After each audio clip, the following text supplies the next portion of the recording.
Welcome, everyone. I am absolutely thrilled to have you here for this explainer today. We're going to unpack a truly fascinating narrative all about the value of time.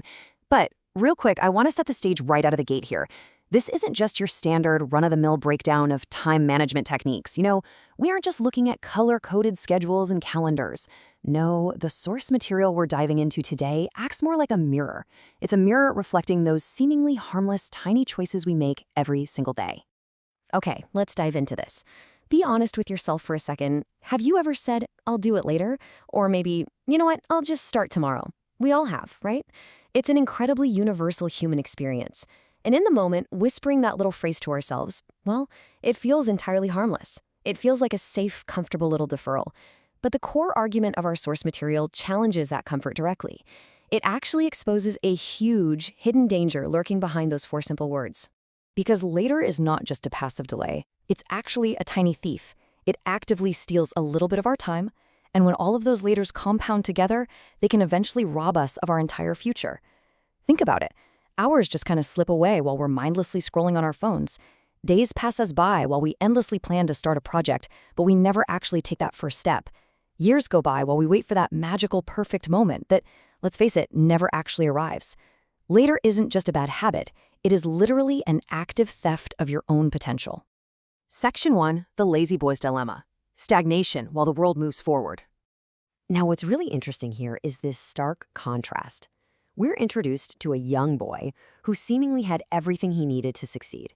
Loving parents, great teachers, a comfortable home. And on one hand, he had incredible potential. He was smart, highly intelligent, and deeply kind. But his fatal flaw overshadowed all of it. He was incredibly lazy, always postponing his work. His default setting, his immediate reflex to literally any task was simply, I'll do it later. And you can see how those excuses just completely piled up in his daily life. When his mom asked him to clean his room, it was a dismissive, later, Mom. When teachers assigned homework, he told himself, I've got plenty of time. When his friends invited him to learn new skills, he just brushed them off with a casual, maybe tomorrow. But here's the catch. While he was waiting, the world kept spinning. His friends were out there learning to play musical instruments, his classmates were scoring well on their exams and developing all these new talents.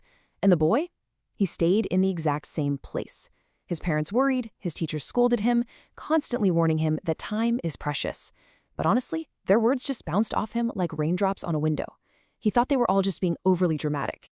Section 2. The One-Day Treasury.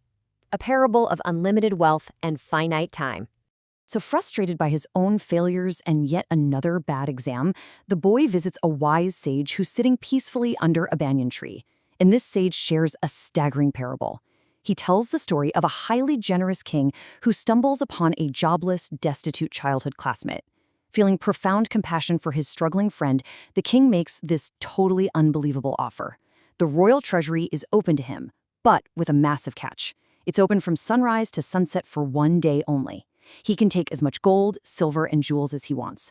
Whatever he collects is his to keep forever. But the stakes are absolute. He only gets this one day. When the sun sets, those massive gates are going to lock, and they will never open for him again. And this brilliantly illustrates the human condition when we're faced with seemingly abundant time. Let's walk through this poor man's day. At sunrise, the gates open. The man is absolutely dreaming of immense wealth, but he thinks, well, I have the whole day. Let me first have a really good breakfast. So he eats slowly, just savoring every single bite. By midday, he reasons that the sun is still high, so he lies down for a short nap. And, we all know how dangerous a short nap in the middle of the day can be, right?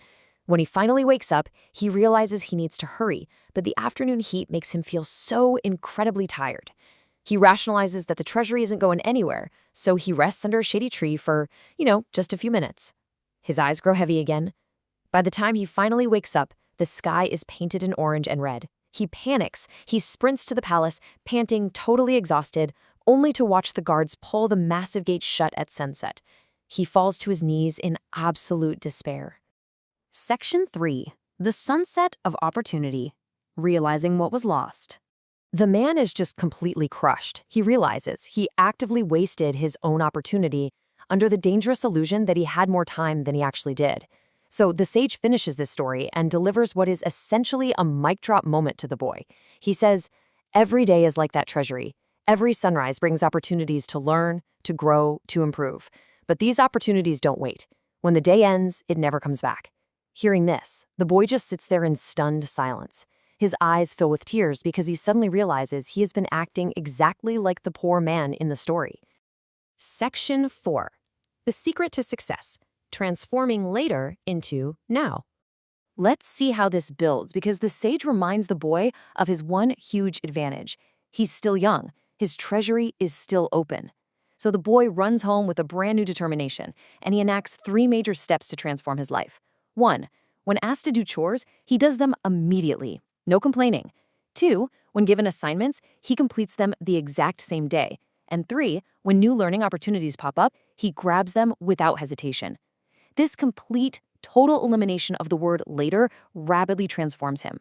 Within a year, he went from the boy who was always postponing everything to the most punctual, reliable person in school. He even finally learned to play that guitar he'd been putting off for years.